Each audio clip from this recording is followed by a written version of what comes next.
বর্তমানে সমগ্র বাংলাদেশে ইসলামিক, নন ইসলামিক, সালাফি, আহলে হাদিস, হানাফি সকল ঘরানায় একটি আলোচিত ইস্যু হচ্ছে ইসলামের যে বিজয়, সামগ্রিক বিজয় বা রাষ্ট্রীয় বিজয় বা রাজনৈতিক বিজয়, এটি আসলে কিভাবে সম্ভব। সেক্ষেত্রে কেউ মনে করেন যে গণতান্ত্রিক ভোটের রাজনীতির মাধ্যমেই ইসলামের বিজয় সম্ভব। আবার কেউ মনে করেন যে অন্য আর হয়তো কোনো উপায় আছে, সশস্ত্র সংগ্রাম বা অন্য কিছু, সেটির মাধ্যমে হয়তো ইসলামের বিজয় সম্ভব। বিশেষ করে ইসলামী খেলাফার পতনের পর থেকে গত 100 বছর মুসলমানেরা বিভিন্ন উপায়ে পুনরায় রাষ্ট্র ক্ষমতায় বিজয়ী হওয়ার চেষ্টা করে দেখেছে। তো আসলে পবিত্র কোরআন এবং সহিহ হাদিসের আলোকে অথবা যুক্তিতর্ক, চিন্তা, ভাবনা, জ্ঞান, গবেষণার আলোকে কোনটি উত্তম হওয়া উচিত, কোনটি আমাদের করণীয় হওয়া উচিত। প্রথমত আপনাদের সামনে আমি তুলে ধরব রাষ্ট্র ক্ষমতা ইসলামের ব্র্যান্ডিং কি।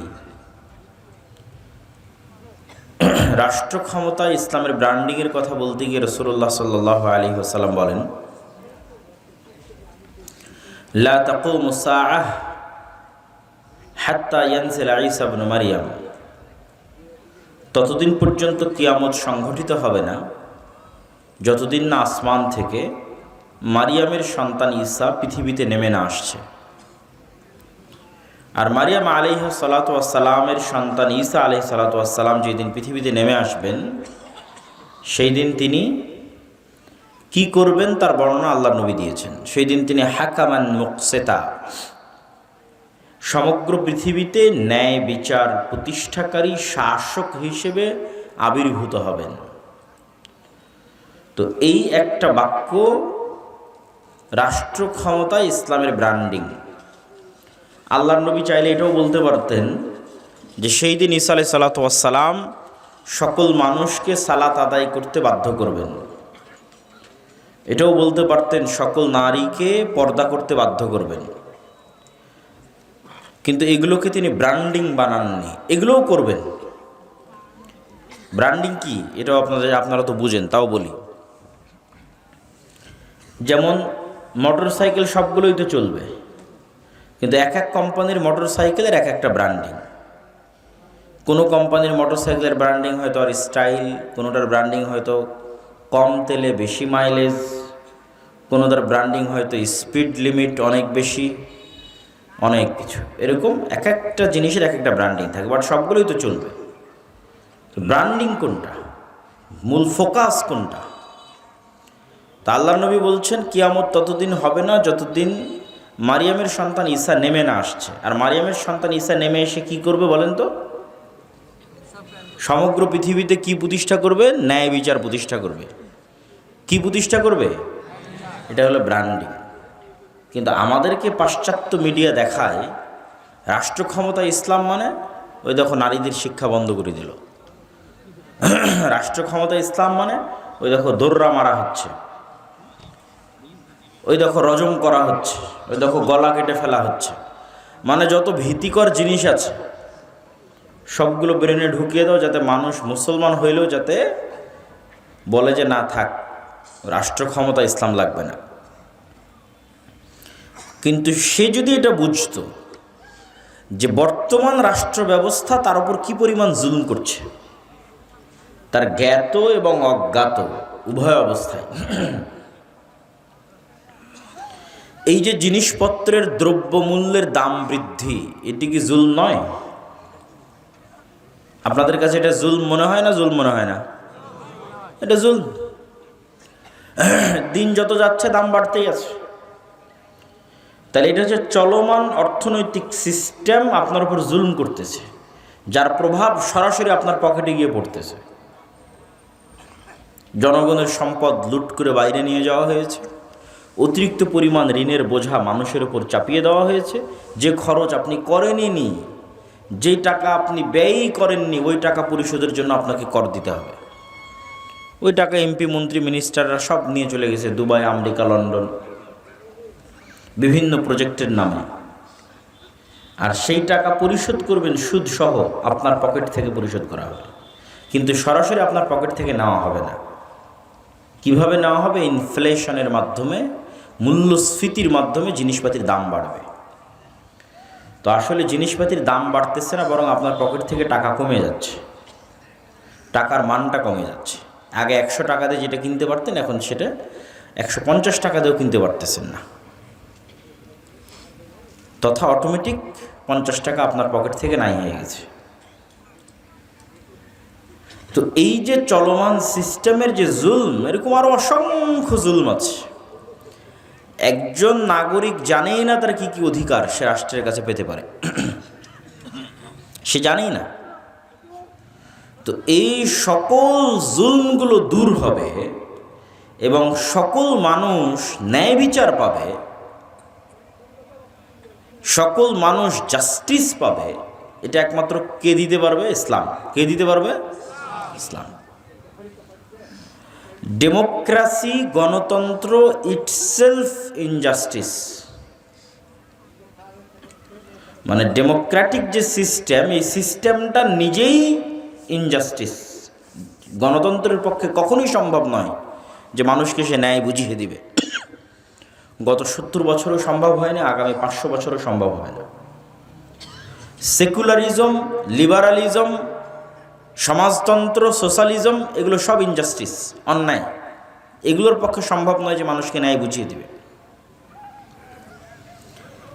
ইসলাম ইটসেলফ জাস্টিস, ইসলাম নিজেই ন্যায়।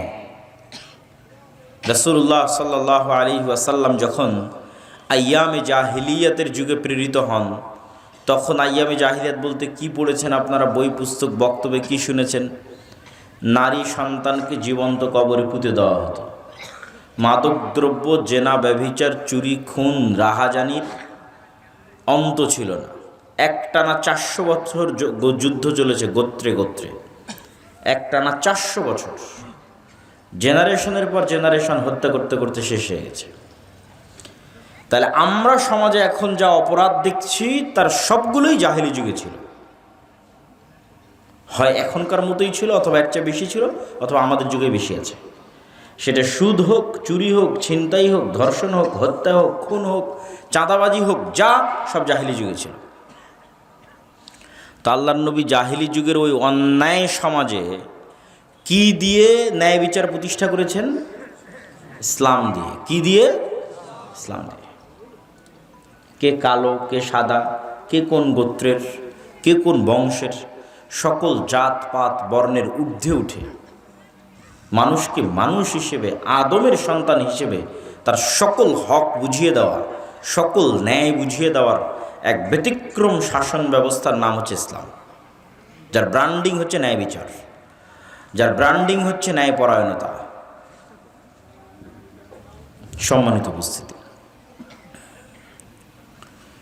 তো মুসলমানেরা যদি মনে করে যে তাদের রাষ্ট্র ক্ষমতায় ইসলাম দরকার,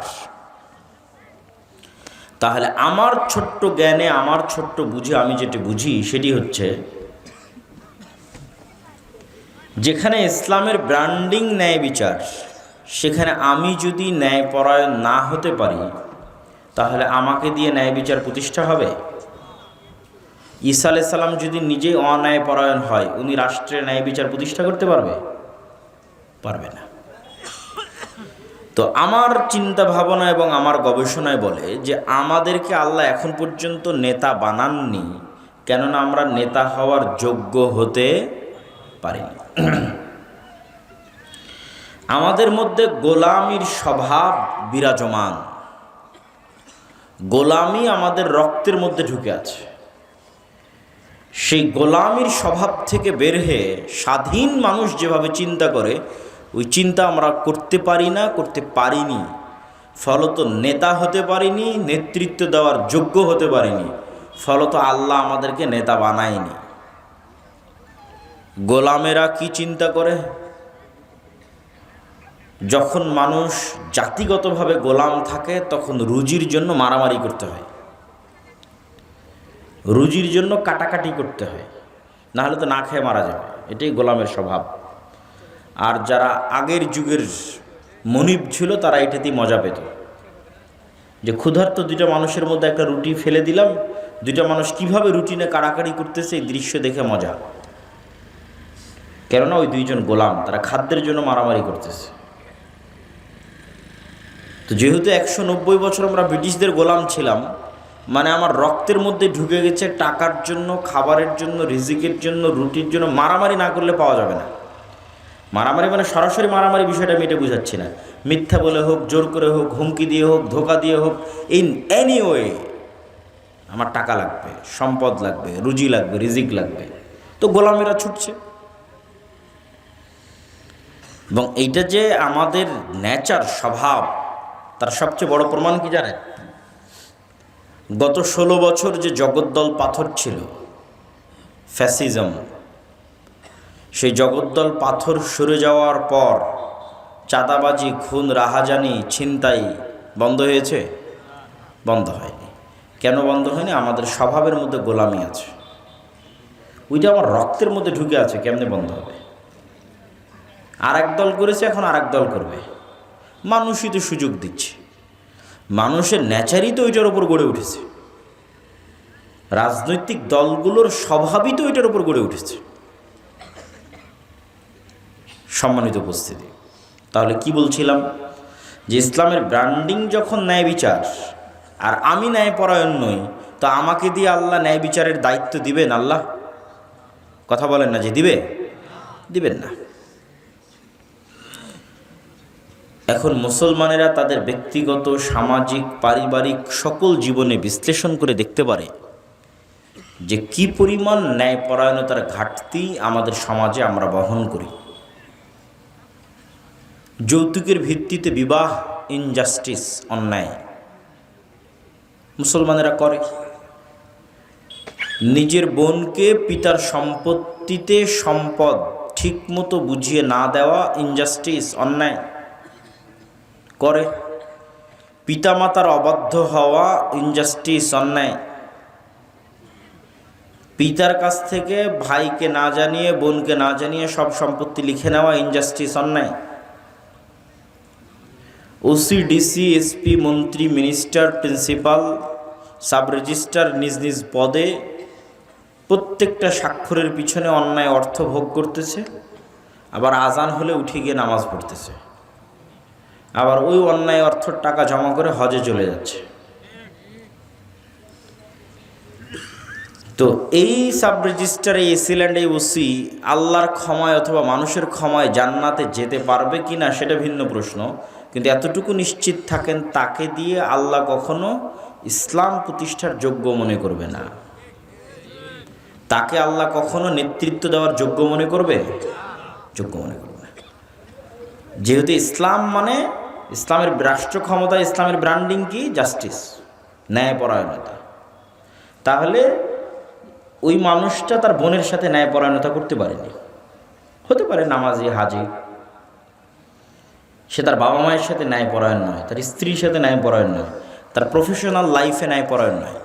বাংলাদেশের প্রত্যেকটা স্কুল, কলেজ, ইউনিভার্সিটির টিচারেরা হয় দেরিতে আসেন, হয় অনুপস্থিত থাকে, এবং কোনো প্রকার দায়বদ্ধতা নাই। মানে সে তার নিজের পদের জায়গায়, প্রফেশনাল লাইফে সে একজন অন্যায়পরায়ণ মানুষ। এই মানুষগুলোকে যদি আল্লাহ রাষ্ট্রের দায়িত্ব দিয়ে দেয়, তো এরা তো গত 16 বছর যা দুর্নীতি হয়েছে তার চেয়ে বেশি দুর্নীতি করবে। এটা কি বিশ্বাস করেন? এটাই বাস্তব। তো ফলত তাদেরকে আল্লাহ সুবহানাহু ওয়া তাআলা ইসলামের নামে রাষ্ট্র ক্ষমতায় যাবে এটার যোগ্য মনে করেন না। আর এটার যোগ্য মুসলমানেরা এখনো হতেও পারেনি। নেতা হতে হলে সেলফ রেসপেক্ট লাগে, আত্মমর্যাদা লাগে। আত্মমর্যাদা সম্পন্ন ব্যক্তি কখনো মিথ্যা বলতে পারে না। আর ডেমোক্রেসির, গণতন্ত্রের কালচারই হচ্ছে মিথ্যা বলতে হবে। মিথ্যা না বললে গণতান্ত্রিক রাজনীতি হয়ই না, হবেও না। আবু সুফিয়ান রাদিয়াল্লাহু তাআলা আনহু তার কাফের অবস্থায় তার চিরশত্রু যাকে তিনি হত্যা করতে চান মুহাম্মদ সাল্লাল্লাহু আলাইহি ওয়াসাল্লাম সম্পর্কে মিথ্যা বলেননি। কেন বলেননি? এটা তার সেলফ রেসপেক্ট, আত্মমর্যাদা। He is a leader, by born, by default leader, জন্মগত নেতা। হতে পারে কাফের, হতে পারে মুশরিক, কিন্তু নেতা জন্মগত। তো নেতা কেমনে মিথ্যা বলে? নেতা মিথ্যা কিভাবে বলতে পারে? তার আত্মমর্যাদা, আত্মসম্মানের সাথে এটা সাংঘর্ষিক। সে আরেকজনকে হত্যা করে ফেলতে পারে যুদ্ধের মাঠে তার পৌরুষত্ব এবং সাহসিকতার কারণে, বাট মিথ্যা বলতে পারে না। মিথ্যা বলা মানে নেতৃত্বের যোগ্যতা শেষ। এখন আপনি মুসলমানদের কাছে ফিরে আসেন। মুসলমানের কাছে সবচেয়ে সহজ পাপ হচ্ছে মিথ্যা বলা। সকাল সন্ধ্যা উঠতে বসতে, খেতে চলতে ফিরতে, কর্মক্ষেত্রে, কাজে, ব্যবসা বাণিজ্যে, সকল জায়গায় মিথ্যা। মিথ্যার উপর দিয়ে আমাদের জীবনটা পরিচালিত হচ্ছে। জন্ম নিবন্ধনের জন্ম তারিখ থেকে শুরু করে, সার্টিফিকেট থেকে শুরু করে, প্রত্যেকটা ধাপে ধাপে আমরা কিসের উপর প্রতিষ্ঠিত আছি? মিথ্যার উপর প্রতিষ্ঠিত আছি। তাহলে কি আল্লাহ আমাদেরকে দিয়ে ইসলামকে রাষ্ট্র ক্ষমতার দায়িত্ব দিবে? আমাদেরকে দায়িত্ব দিলে তো আমরা সাবেক প্রধানমন্ত্রী এবং তার যে 16 বছরের শাসন ছিল তার চেয়ে বড় দুর্নীতিবাজ হব হচ্ছে আমরা। অবশ্যই যতই বড় নামাজি তাহাজ্জুদ গুজার হন না কেন, মিথ্যা আমাদের রক্তের মধ্যে ঢুকে আছে। সুতরাং আমিও রাষ্ট্র ক্ষমতায় গেলে আমিও দুর্নীতিবাজ হব, এটাই ঠিক। এই জন্য আল্লাহ কখনো আমাকে ইসলামের নামে রাষ্ট্র ক্ষমতা দিবে না, ইসলামের দুর্নাম হয়ে যাবে। এবং ইউরোপ এবং আমেরিকায় গিয়ে এই জিনিসটা আমি আরও ভালো রিয়েলাইজেশন করেছি যে মুসলমানেরা কী পরিমাণ মিথ্যা বলতে পারে। পুরো ইউরোপের যাত্রাটা মুসলমানের মিথ্যার উপর দিয়ে পরিপূর্ণ। অনেক হয়তো ইউরোপ আমেরিকায় বসবাসরত ভাইয়েরা মনে কষ্টও পেতে পারে, কিন্তু এটাই সত্য যে আমাদের ইউরোপ আমেরিকার প্রবেশ থেকে শুরু করে, ইনকাম থেকে শুরু করে, অতিরিক্ত সরকারের কাছ থেকে বেনিফিট নেওয়া থেকে শুরু করে, অ্যাসাইলাম থেকে শুরু করে, ইচ অ্যান্ড এভরিথিং মিথ্যার উপর দাঁড়িয়ে আছে। কিন্তু সে মুসলমান, হাজি, নামাজি, উমরাকারী, এভরিথিং। তাহলে এই মুসলমান হচ্ছে গোলাম মুসলমান, কেননা তার নেচারের মধ্যে গোলামি আছে। সুতরাং তার দ্বারা নেতৃত্ব হবে না, স্বাধীনতা হবে না। এখনই আপনি চোখের সামনে দেখতে পাচ্ছেন গত 16 বছর একদল চাঁদাবাজি করলো, এখন আর এক দল করতেছে। কেন? নেচারের মধ্যে গোলামি আছে, রক্তের মধ্যে গোলামি আছে। তাহলে যতক্ষণ আমরা নিজেরা নিজের থেকে সংশোধন না হচ্ছি, ততক্ষণ আল্লাহ আমাদের সংশোধন করে দিবে? এটা কোরআনের আয়াত। আল্লাহ সুবহানাহু ওয়া তাআলা ততক্ষণ পর্যন্ত এই কওমকে পরিবর্তন করেন না যতক্ষণ না তারা নিজেরা সংশোধিত না হয়। তাহলে আপনি যদি বলেন রাষ্ট্র ক্ষমতা ইসলাম লাগবে, তো যতই উমুকের চরিত্র ফুলের মতো পবিত্র বলেন, যতই স্লোগান দেন, যতই ভোট করেন, ওই ইসলামী দলের মধ্যেই তো ন্যায় নাই। কিসের রাষ্ট্র ক্ষমতা ইসলাম প্রতিষ্ঠা করবে? তো বলেন এত বড় কথাকে আপনি বললেন, জি আপনি যান পরীক্ষা করেন যে আমির ওই কর্মীকেই পদ দিয়ে রেখেছে যে বেশি চামচামি করেছে, আর যেই কর্মী বেশি কাজ করেছে ওকে বের করে দিয়েছে। তাহলে আমির কি তার দলে ন্যায় প্রতিষ্ঠা করতে পারলো? কথা বলেন না যে তার দলে ন্যায় প্রতিষ্ঠা করতে পারলো? তাহলে সে রাষ্ট্রে ন্যায় প্রতিষ্ঠার যোগ্য না অযোগ্য? অযোগ্য। শেষ। তো কিসের ভোট দিবেন, কিসের রাজনীতি করবেন, আর কিসের গণতন্ত্র করবেন, কিসের মুখরোচিত ফুলের মতো পবিত্র? আপনি তো মূল বেসিক যে শর্ত সেটাই পূরণ করতে পারেননি রাষ্ট্রে ইসলাম প্রতিষ্ঠা করার জন্য। কেন? রাষ্ট্রে ইসলামের ব্র্যান্ডিং নাই, পরায়ণতা। ওইটার চর্চা যতক্ষণ আমাদের ব্যক্তিগত, সমাজ, ফ্যামিলি এই জায়গাগুলোতে না হওয়া শুরু হবে, ততক্ষণ আমরা নেতা হওয়া শুরু হতে পারবো না। মুসলমানেরা নিজে থেকে নেতা হওয়া শুরু হতে পারবে না। মুসলমানেরা নেতা হওয়া শুরু হবে যেই দিন থেকে সত্য বলতে পারবে, ন্যায়পরায়ণ হতে পারবে, ওই দিন থেকে নেতা হওয়া শুরু, স্টার্ট। সে স্ত্রীর প্রতি ন্যায়পরায়ণ, পিতামাতার প্রতি ন্যায়পরায়ণ, বোনের প্রতি ন্যায়পরায়ণ, মানে ফ্যামিলিতে নাও হি ইজ এ লিডার। এখন সে নেতা, সে সত্য বলে, আল্লাহর দৃষ্টিতে সে একজন যোগ্য নেতা। ধীরে ধীরে সে তার প্রফেশনাল লাইফে যাবে, তার সমাজে যাবে, আরেকটু উপরে উঠবে। চোখের সামনে যেখানে অন্যায় হবে, ইনজাস্টিস হবে, বাধা দিবে, মিথ্যা হবে, বাধা দিবে, ধীরে ধীরে নেতা হবে। যখন একবার সে নেতৃত্বের যোগ্যতার পরীক্ষায় আল্লাহ সুবহানাহু ওয়া তাআলার কাছে পাশ হয়ে যাবে, তখন আল্লাহ সুবহানাহু ওয়া তাআলা কীভাবে তাকে রাষ্ট্রের নেতৃত্বের দরজা খুলে দিবেন, রাষ্ট্রের নেতৃত্বের দরজা তার জন্য উন্মুক্ত করে দিবেন, ও নিজেও বুঝতে পারবে না। কিন্তু ওই নেতৃত্ব নেওয়ার যোগ্য হতে হবে।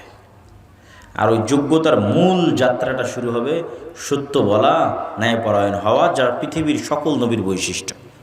কেননা পৃথিবীর সকল নবী নেতা, লিডার। ইব্রাহিম আলাইহিস সালাতু ওয়াস সালাম, মুসা আলাইহিস সালাতু ওয়াস সালাম, মুহাম্মদ সাল্লাল্লাহু আলাইহি ওয়াসাল্লাম সবাই লিডার, ইউসুফ আলাইহিস সালাতু ওয়াস সালাম সবাই লিডার, দাউদ, সুলাইমান।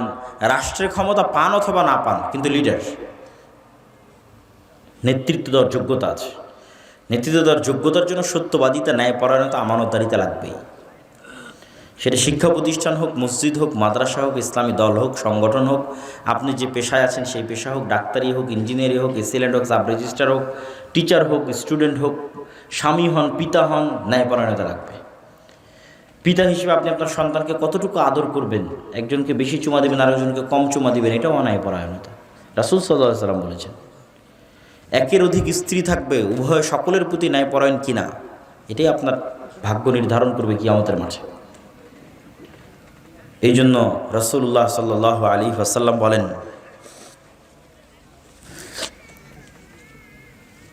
সাবআতু ইউযিল্লুহুমুল্লাহ ইয়াওমা লা দিল্লা ইল্লা দিল্লুহ। 7 শ্রেণীর মানুষকে আল্লাহ সুবহানাহু ওয়া তাআলা বিশেষ ছায়া দিবেন কিয়ামতের মাঠে। তাদের মধ্যে 1 নম্বর, সর্বপ্রথম যাদেরকে স্থান দেওয়া আছে সেটা হচ্ছে ইমামুন আদিল, ন্যায়পরায়ণ, দায়িত্বশীল। মানে আর যত নফল ইবাদত আছে সবগুলোকে ছাড়িয়ে গেছে। নফল ইবাদতের মধ্যে তাহাজ্জুদ গুজার আছে, নফল ইবাদতের মধ্যে নফল সিয়াম পালনকারী আছে, নফল ইবাদতের মধ্যে দানবীর আছে, সেগুলোর কথা সিরিয়ালে আসবে। কিন্তু সবকে ছাড়িয়ে গেছে যে ন্যায়পরায়ণ। এটা সবচেয়ে কঠিন, এটা সবচেয়ে কঠিন। যে মানুষ ন্যায়পরায়ণ হবে তার সমাজে, তার পরিবারে, তার ফ্যামিলিতে, তার প্রফেশনাল লাইফে, এটা সবচেয়ে কঠিন। তো ন্যায়পরায়ণ, দায়িত্বশীল 1 নম্বরে চলে গেছে। আর এটা কেন আল্লাহ এটা আরও ভালোবাসেন? আল্লাহ এটা এই জন্য আরও ভালোবাসেন যে আল্লাহ নিজে ন্যায়পরায়ণ। আল্লাহ সুবহানাহু ওয়া তাআলা কি বান্দার উপর জুলুম করে? আল্লাহ সুবহানাহু ওয়া তাআলা শুধু বান্দার উপর জুলুম করে না এটা নয়, কোনো বান্দা যদি জুলমের শিকার হয় সেই জুলম তিনি বুঝিয়ে দিবেন, পাল্টা সমাধান করে দিবেন, এটাই তার ওয়াদা। সেটা শুধু মানুষে নয়, পশুদেও যদি জুলম করে থাকে এটাও কিয়ামতের মাঠে জিরো করা হবে, মিটিয়ে দেওয়া হবে। এই জন্য তো তিনি ন্যায়পরায়ণ, ন্যায় বিচার প্রতিষ্ঠাকারী, মালিক ইয়াউমিদ্দিন, বিচার দিবসের মালিক। ওই দিন দেখা যাবে আল্লাহ সুবহানাহু ওয়া তাআলার ন্যায়পরায়ণতা। এই জন্য আল্লাহ এটা পছন্দ করেন। সম্মানিত উপস্থিতি, তাহলে আমরা যে আলোচনা করছিলাম, ইসলামের সামগ্রিক বিজয়ের জন্য সর্বপ্রথম আমাদের নিজেদের পরিবর্তন হতে হবে। আমাদের রাজনৈতিক বিজয়ের জন্য আমাদের মধ্যে নেতৃত্বের যোগ্যতা নিয়ে আসতে হবে। ইসলামকে রাষ্ট্র ক্ষমতায় প্রতিষ্ঠার জন্য আমাদের মধ্যে ন্যায় প্রতিষ্ঠার চর্চা বাড়াতে হবে। এই ন্যায় প্রতিষ্ঠার চর্চা বাড়ানোর কথা বলতে গিয়ে আরেকটি কথা আপনাদেরকে বলি। আমরা সব সময় মনে করেছি কি, মসজিদ মানে শুধু সালাতের দাওয়াত হবে, সিয়ামের দাওয়াত হবে, ইফতারি হবে। এই টেন্ডেন্সি থেকে বের হয়ে আসতে হবে। মসজিদকে ইম্পাওয়ার, শক্তিশালী করতে হবে। মসজিদ এবং মসজিদের ইমাম এবং মসজিদের কমিটির পাওয়ার বাড়াতে হবে। এটা সম্ভব যদি মসজিদ কমিটি রাজনৈতিক লেজুর বৃত্তির মাধ্যমে তৈরি না হয়। আর যদি মসজিদ কমিটি রাজনৈতিক লেজুর বৃত্তির মাধ্যমে তৈরি হয় তাহলে জীবনও সম্ভব হবে না। তাহলে মসজিদের পাওয়ার কিভাবে বাড়বে? মসজিদ অন্তত তার এরিয়ায়, তার গ্রামে, তার এলাকায় অসংখ্য অন্যায় কাজে বাধা দিতে পারে। তার সক্ষমতা অনুযায়ী অসংখ্য অন্যায় কাজে বাধা দিতে পারে। ইমাম সাহেব এলাকার যুবকদের নিয়ে যদি একটা টিম করে শুধু সালাত, সিয়াম, হজ, যাকাতের দাওয়াত না দিয়ে বলে, আজকে থেকে আমাদের দাওয়াতে আর একটা জিনিস যুক্ত করে দিলাম, সেটা হচ্ছে এই এলাকায় কোনো চাঁদাবাজি চলবে না, এই এলাকাতে যৌতুকের ভিত্তিতে কোনো বিয়ে চলবে না, এই এলাকায় পিতার সম্পত্তিতে যতক্ষণ মেয়েকে পূর্ণ হক বুঝিয়ে না দেওয়া হয়েছে জানাজা হবে না। এটা একটা সোশ্যাল মুভমেন্ট, ন্যায় প্রতিষ্ঠা করার জন্য একটা আন্দোলন। এটা মানুষকে নেতা বানিয়ে দেবে, লিডার হয়ে যাবে, মসজিদ লিডার হয়ে যাবে। একটা মেম্বারের চেয়ে শক্তিশালী হবে, একটা চেয়ারম্যানের চেয়ে শক্তিশালী হবে। এটা অস্বাভাবিক কিছু না, অসম্ভব কিছু না। এবং এইটা করার সুযোগ এখনই। কেননা আবার যখন শক্তিশালী রাজনৈতিক দল ক্ষমতায় আসবে এবং তারা লম্বা সময় ক্ষমতায় থাকবে, তখন আপনি এই ফ্রিনেসটা অনুভব করবেন না। তখন আবার ওই আগের সিন্ডিকেট তৈরি হবে, সিন্ডিকেটের হাতে গ্রাম মহল্লা পর্যন্ত বিচার সালিশ চলে যাবে। আর যদি মসজিদ থেকে শুরু করে দ্বীনি প্রতিষ্ঠান থেকে শুরু করে যুবক স্টুডেন্টস তাদের টিমগুলো দাঁড়ায় এইভাবে যে তারা সমাজে ন্যায় প্রতিষ্ঠার জন্য আন্দোলন করবে, সমাজে ইনজাস্টিসকে বন্ধ করবে। যেমন আমাদের বর্তমান সমাজগুলোতে সবচেয়ে বড় ইনজাস্টিস কি হয়? ক্ষুদ্র ঋণ। সবচেয়ে বড় ইনজাস্টিস সুদী ক্ষুদ্র ঋণ। এটা সবচেয়ে বড় অন্যায়, জুলম, অত্যাচার। সুদ মানুষের পায়ে গোলামির জিঞ্জির বেঁধে দেয়। এবং শুধু মুসলমান নয়, হিন্দু, বৌদ্ধ, ইহুদি, খ্রিস্টান সকলের পায়ে গোলামির জিঞ্জির বেঁধে দেয় হচ্ছে সুদ।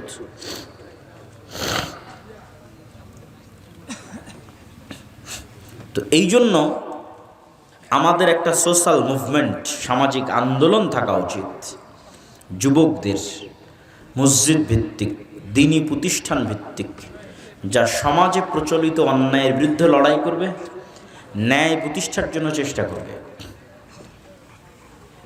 এবং এইরকম কোনো এক মানুষের মাধ্যমেই যে এরকম ন্যায় প্রতিষ্ঠায় সচল হবে, ন্যায় প্রতিষ্ঠায় সচেতন গণদলা জানেন। কিন্তু এটার চেষ্টা আমাদের করতে হবে এবং এই চেষ্টা করার সুযোগ এখনই। মসজিদের পাওয়ার বাড়াতে হবে এবং সমাজে প্রচলিত অন্যায়ের বিরুদ্ধে লড়তে হবে। অন্যায় মানে আমরা যে গুনাহ এবং পাপ বুঝাই সেটা বলতেছি না, মানুষের সাথে যে অন্যায় হচ্ছে সেটা, মানুষের সাথে অন্যায় হচ্ছে ওইটার বিরুদ্ধে লড়তে হবে। এবং এটা সহজ, কঠিন কোনো কাজ নয়। এটা উদ্যোগ নিতে হবে, চেষ্টা করতে হবে। আল্লাহ সুবহানাহু ওয়া তাআলা আমাদের তৌফিক দান করুক, বলেন আল্লাহুম্মা আমিন। সম্মানিত উপস্থিতি,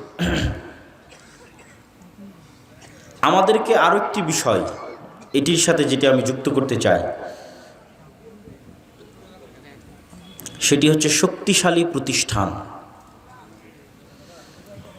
শক্তিশালী প্রতিষ্ঠান নাই মুসলমানদের,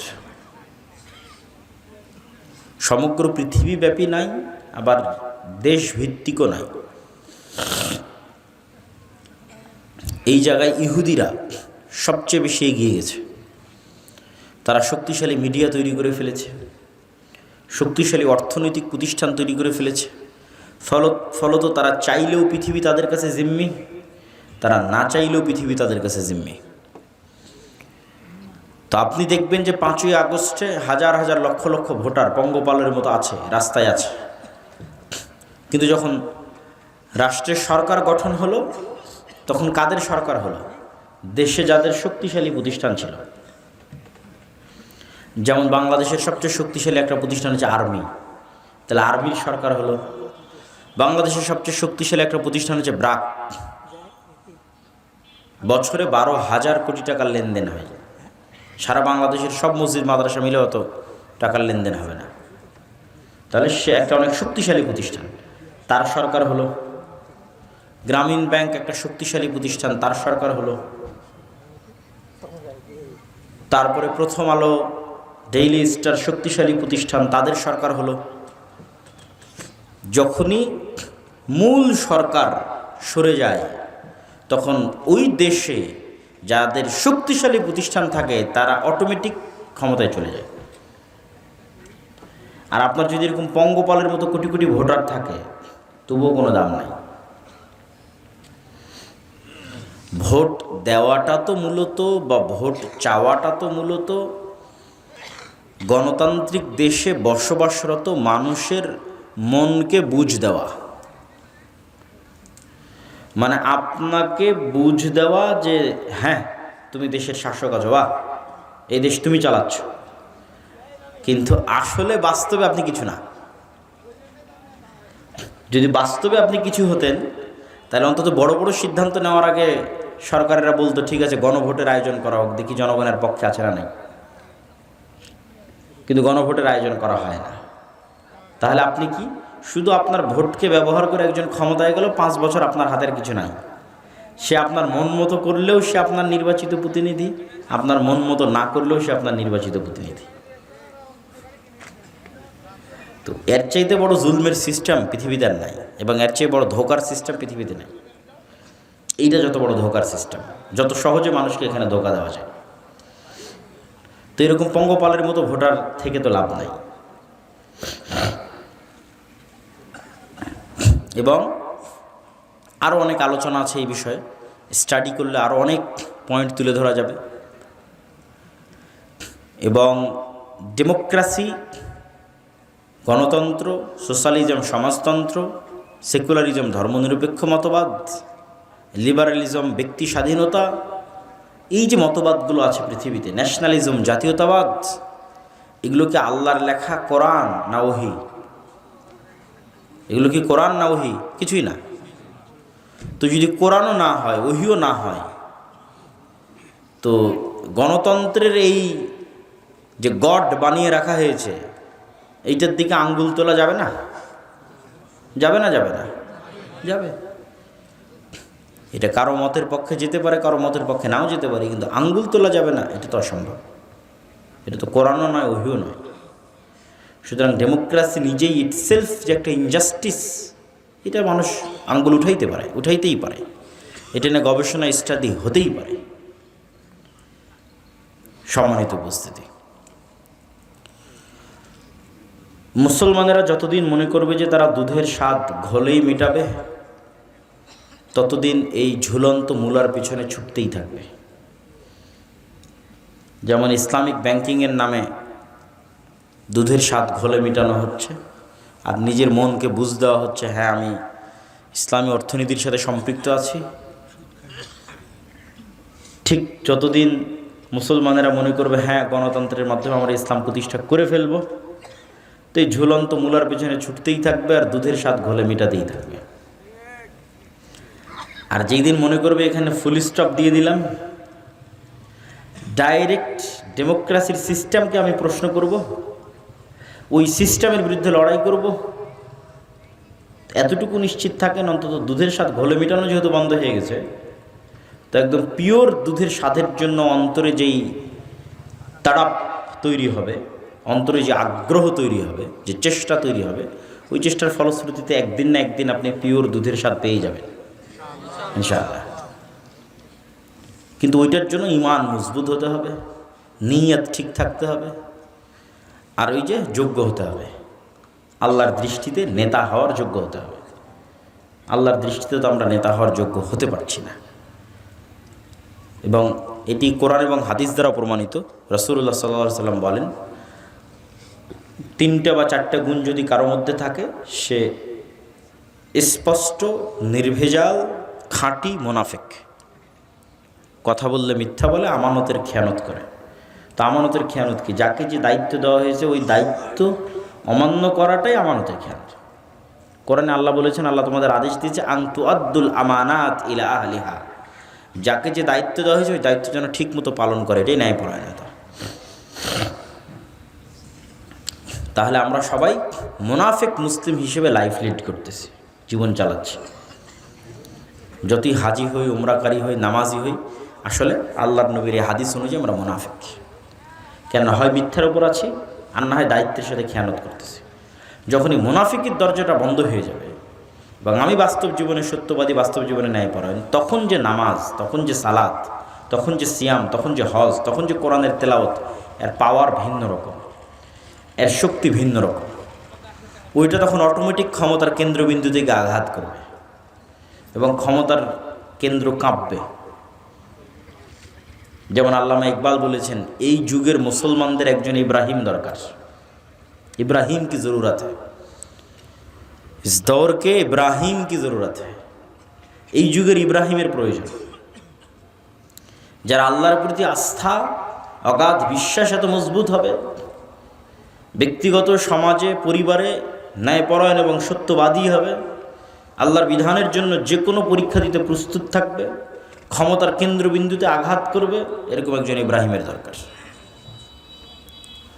সম্মানিত উপস্থিতি, আমি আমার বক্তব্য দীর্ঘায়িত করতে চাই না, আমি আমার বক্তব্য শেষ করে দিচ্ছি। আপনারা অবশ্যই মাসিক আল ইতিসাম যে প্রতি মাসে প্রকাশিত হয় সেটির সাথে সম্পৃক্ত থাকবেন। দাওয়া ইলাল্লাহর অধীনে যে বক্তব্যগুলো পরিচালিত হয় সেগুলোর সাথে সম্পৃক্ত থাকবেন এবং আমাদের আরও যত কার্যক্রমগুলো আছে সেই কার্যক্রমগুলোর সাথে সম্পৃক্ত থাকবেন। আল্লাহ সুবহানাহু ওয়া তাআলা আমাদের কবুল করুক, আল্লাহুম্মা আমিন।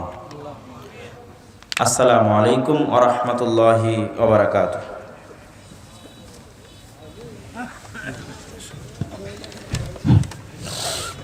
জাযাকাল্লাহ।